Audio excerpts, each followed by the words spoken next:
Make sure you stick around until the end to see how you can win free gear and products. Hey, this is PJ with CLK Supplies, and I'm going to be going over the Honda Acura H003 PT transponder key.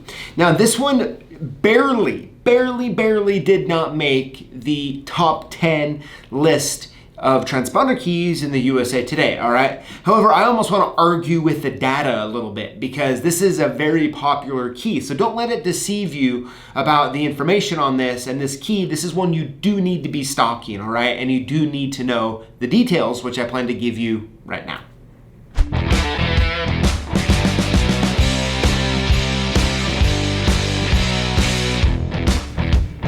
All right, now of course, before we get started, I want to go over a couple quick things. One, in the notes below, okay, you can download a PDF document that's gonna have all the details about this key listed for you. It's like a little quick sheet of all the info we cover in this video. Next, I do want to touch on the fact that I did say it's this key is a H003, okay, PT. And it's easy to want to just say it's a H003 or a H003, but in fact, it's a H003. That's really important when you go to search for this key in general on our website, or if you're trying to look up information about it. Okay, you want to just at least know that it really is a H003, not a H003.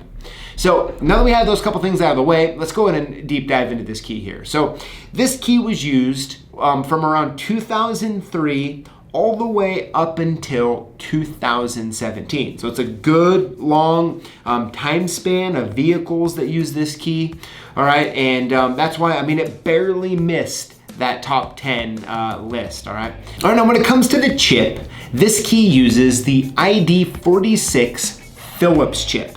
All right, now what's important about this, I mean, the ID46 by now should sound really familiar to you because it's a very popular chip. However, you always have to make sure that you have the right algorithm on the right chip. So for this vehicle, you need to make sure you have that Honda ID46 chip. Now, on the key, most of the time, you're going to see a V on it, okay? A V stamped or engraved into the blade next to the head, and that's always going to let you know that this is going to be a H003 key, all right? So that's a quick, easy way to identify this key over its brothers and sisters, right? The H001 and the H005, all right? The H003 has the V on it. Now when it comes to the test key, the part number is just going to be that H001-test. Now you might be wondering, this is about the H003 key, not the H001. Well, that's because the blades for all of the H001, 03, and 05, they all use the same blade, okay? So not only is the test key going to be the same, but also the chipless key. I recommend the JMA ones, and the part number on that's going to be a TP00HOND-31.P. Now, as far as the code series go, okay, the code series is it's the standard Honda high security code series, which runs a K001 all the way up to a N718. So that's the series you're going to be using there when you're looking up codes or decoding locks. That's what you're going to want to be looking under. Now, when it comes to cutting this key, I believe it's one of the most popular. As a matter of fact, I want to play you a clip on the H001 video, all right? So I'm gonna play it right now, and it's really gonna, the information on that is exactly the same as the information on this H003 transponder key because it's the exact same blade. Take a look. All right, so here we are. I'm going to be using the Silca Swift Plus machine. It's a great machine for the price. Oh, I think I'm going to sneeze here, sorry. All right, so we're going to be using this Silca Swift Plus. I believe it's one of the best entry-level yet high-quality, high-security duplicators. Now, of course, if you have a automatic electronic code cutting machine for high security, by all means do it, but I want to go over manually because if you're doing this and you don't have a lot of experience, it's pretty tough. Now here's the key that we're going to be duplicating here, all right? It's just a code cut key. As you can see here, this is the webbing, and it's so important. Now this is perfect at a 0.035, all right? And that's what we're gonna be duplicating on, but you wanna always check that out. You wanna make sure it's even all the way along on both sides there, and it just all around, you know, looks worthy to duplicate. Because, all right, so when we go in here, we wanna do a tip stop. Now remember, anytime you tip stop a high security key like this, you wanna make sure you can always try to get all of the cuts, all right, all of the cuts here on the actual jaw, okay? Not hanging off at all, ever, okay? So let me go ahead, I like to use this here as the tip stop. So what you wanna do is you wanna get this all the way put in, and you wanna put your finger on top of it here, because I know it can be kind of hard to see, but you have really, really got to make sure that it's flat, because that's what this key is gripping on, is the web on both sides, okay? The web is holding that key in, all right? So we're gonna get it put all the way in here. I'm gonna hold it down, then I'm gonna go ahead and tighten it, okay? Now when you do that, you wanna make sure it's obviously nice and tight. You also want to kind of look down. I know it might be kind of hard for you to see right here, but you want to just make sure this looks flat, okay? It looks nice and flat. Sometimes you'll put it in, you think you got it right, but how the key was cut, or the one you're dealing with, it's going to be a little bit of an angle, okay? Don't cut it. You got to get it perfectly flat here, okay? Should be in here nice and snug like so. Once you do that, let's go ahead and we'll put the other blank key in, okay? Oop. And you want to really do the exact same similar thing here, okay? Once you have it like that, we're going to be ready to start cutting. Now, forgive me if it looks a little weird when I'm cutting it, because the camera, how I had to move it in here to do this, makes it so I can't really be right in front of it here, but I'll do my best. Let's go ahead and get it turned on. All right. And we're just going to just trace the key, okay? We're going to get it down here, and we're going to start tracing this key.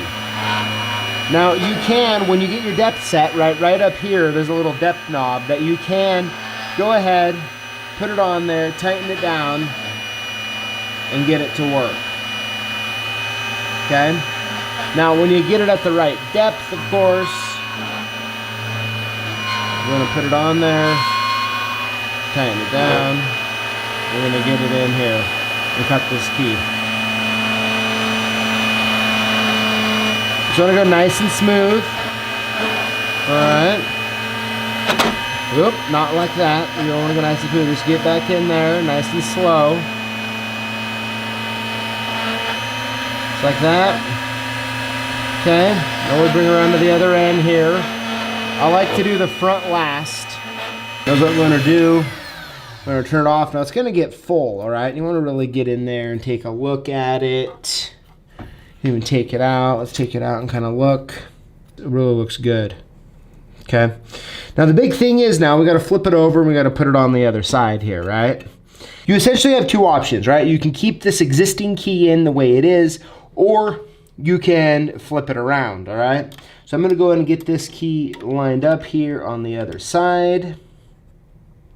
Just like that. So I got my finger on there. Of course, now we want to look and make sure that it's nice and flat like it is, okay? Very, very important. And you always want to kind of just give it a little yank both ways, make sure that we're good to go, okay? Now, I'm going to choose just to leave this key in because it's a fresh code cut key. I'm just going to leave it in. We're going to duplicate the same side again. However, you can flip it, and on a key that is highly worn, it's kind of a 50-50 toss-up to flip it. Sometimes if you flip it, it'll cut well. Other times, due to the wear on it, it's not going to hold right. So you're just going to have to start to learn what the key looks like and what you can and can't do, and sometimes that's just going to come with a little bit of experience. But the most important thing is, okay, is that you get it gripped down nice and tight, and you're paying attention to that web.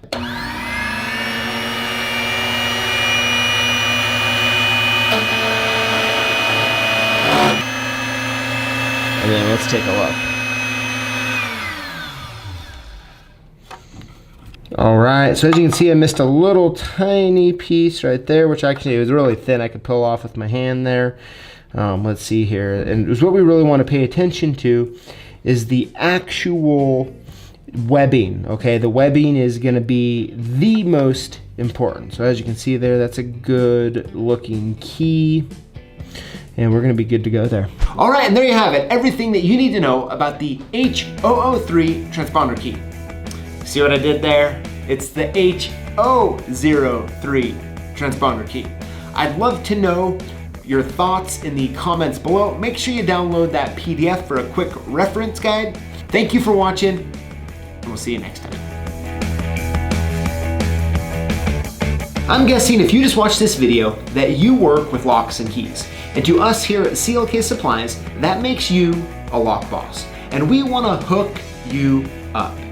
Here's how it works.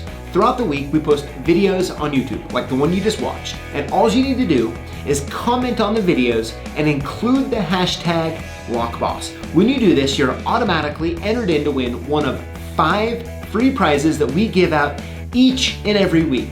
No purchase necessary. So if you're a lock boss, join us each week to learn, grow, and win.